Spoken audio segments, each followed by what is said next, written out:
Hey everybody. For some time, I've been wanting to use this video format to be able to share with you some answers or responses to questions that frequently come into me.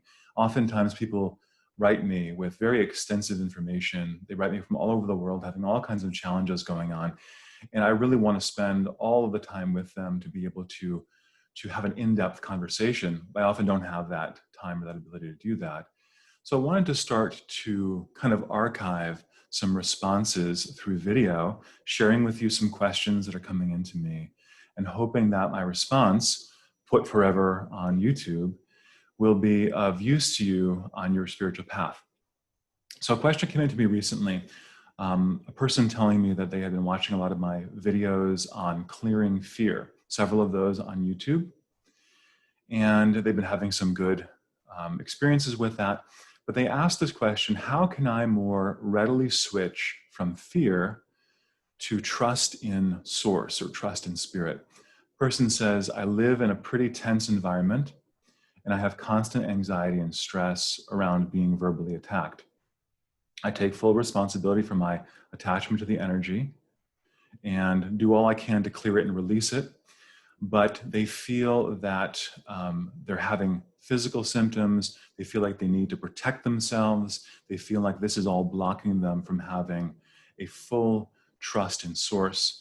They finally ask, how do I suggest they might release their attachment to safety so that they can recognize that within them, their connection to source is the protection, the prosperity, the safety that they need?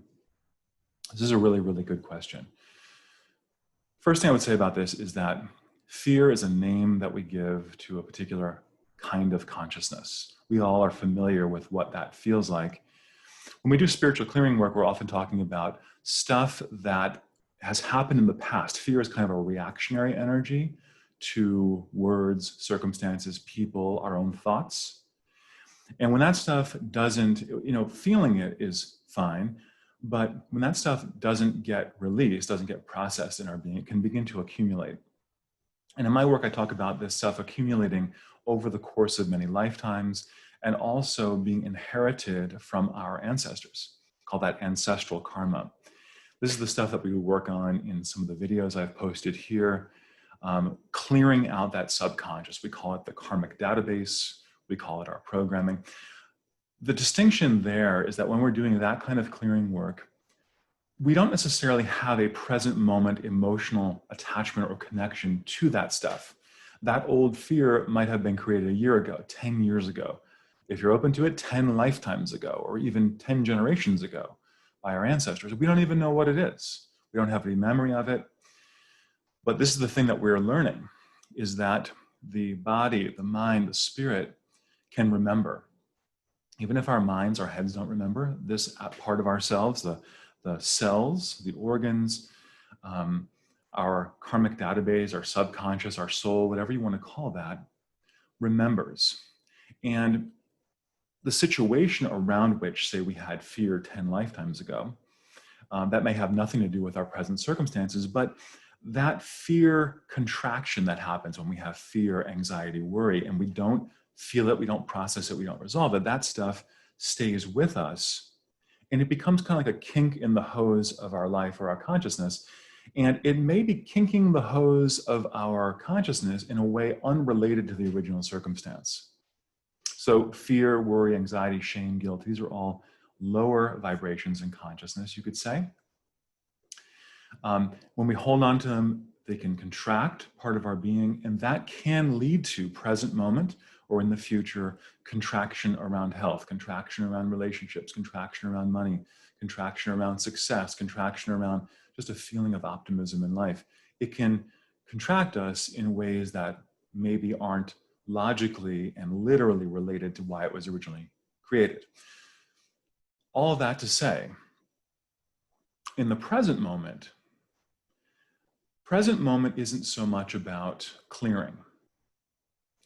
I have heard of and known many people over the years who learn some spiritual techniques, for instance, and as soon as they come into a situation where they're feeling something bad, fear, worry, anxiety, guilt, shame, they immediately go to, I need to clear that. It's very tempting. I have tried to use that myself over the years. And this way of trying to use that has led me over my process and working with clients to be able to frame this issue in a different way. Let's talk about this person's specific situation. So they're asking about fear moving to trust. Okay, totally great, totally fine. We want to be able to move towards that. However, they talk about being in constant stress about being verbally attacked. So the first thing I would say to this person is, this is not an issue that you need to clear. You need to ask yourself, why am I in a situation over time in which I fear being verbally attacked? What is it about me that's staying in a situation like that?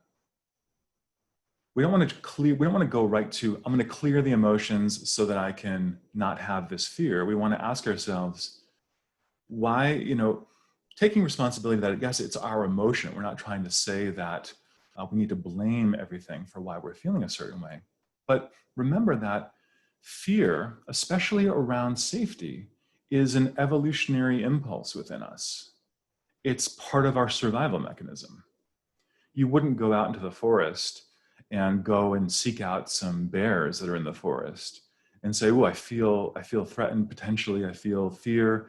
Can you just clear that for me so I won't feel that? I would say to you, the situation should be provoking fear for you because there's problems with your safety, problems with your survival, potentially there. That's what the fear mechanism is meant for.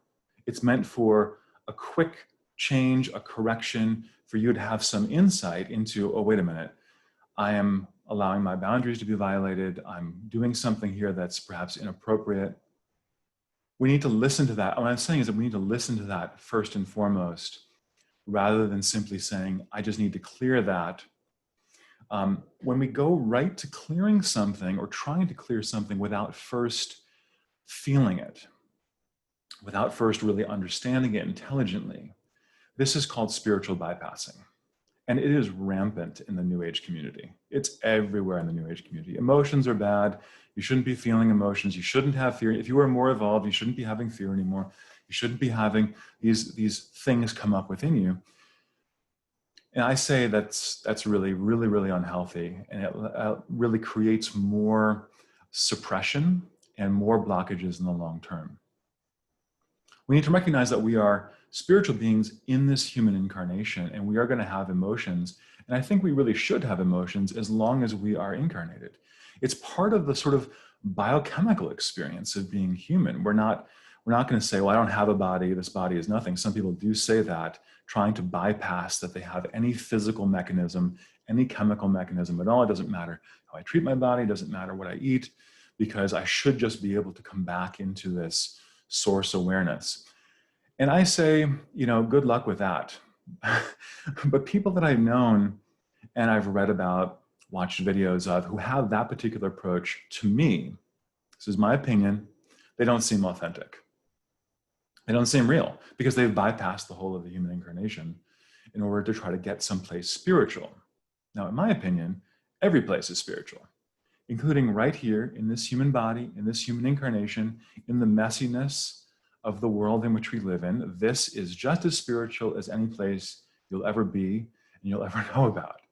For some reason, earlier on in my spiritual path, I really came to this understanding. I didn't invent this understanding. I just really aligned with it, that there's no place that we need to go that's more spiritual than here. And so we need to use all of the feedback we're getting about life, including from our own emotions, to be able to, everything works together for our spiritual process. So getting back to this person's question, rather than saying, how can I feel better in a situation where my boundaries are obviously being violated? Why am I in a situation where I'm being verbally attacked? What I would say is, do I have enough self-respect? Do I have enough self-love to say no to whoever's doing that? Or to say, I'm going to remove myself from that situation so that I'm no longer treated that way. That's what I would say would be the first thing to consider, to ponder, rather than I need to clear fear away in order to get to some more spiritual state, the person also said, how do I release my attachment to safety? What I would say is you don't release your attachment to safety. Safety is vital for you. If you don't feel safe, you need to ask yourself, why? What can you do to create more of an environment around you and within you that feels safe? There is something to be said that in the world in which we live in, which is messy, this human incarnation, there's always stuff going on of various degrees of intensity. We could say that, well, if we're depending on environmental conditions, we'll never feel safe because there's always something going on in the world that could be a reason for us to not feel safe. And I'm not necessarily saying that everything has to change to a place of safety for us to be able to feel good.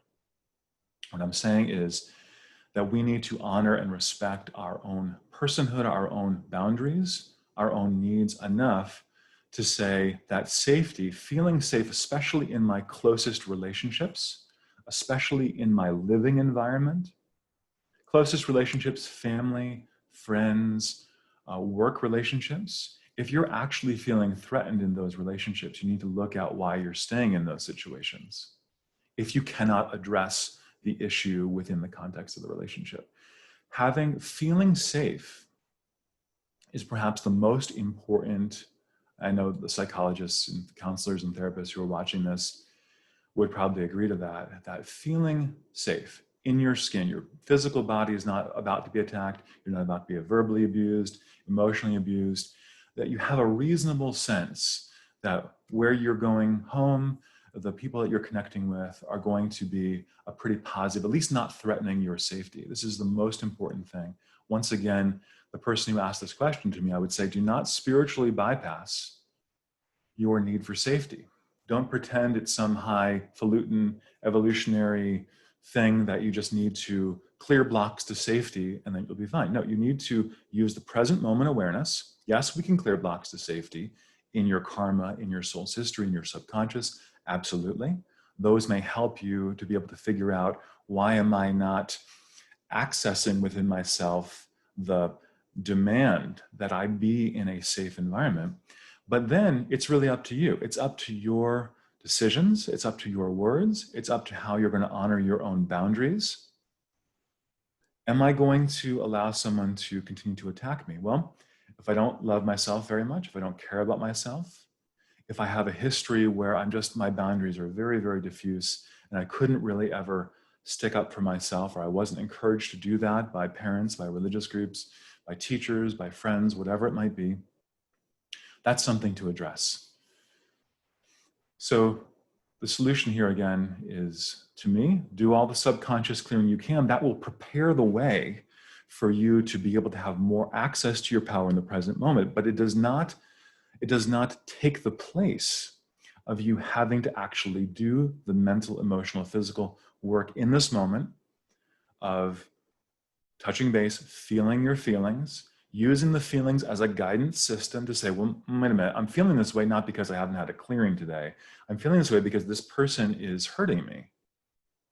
And I need to listen to that and tune into my heart and say, what would someone who loved and respected herself, himself, do in this situation?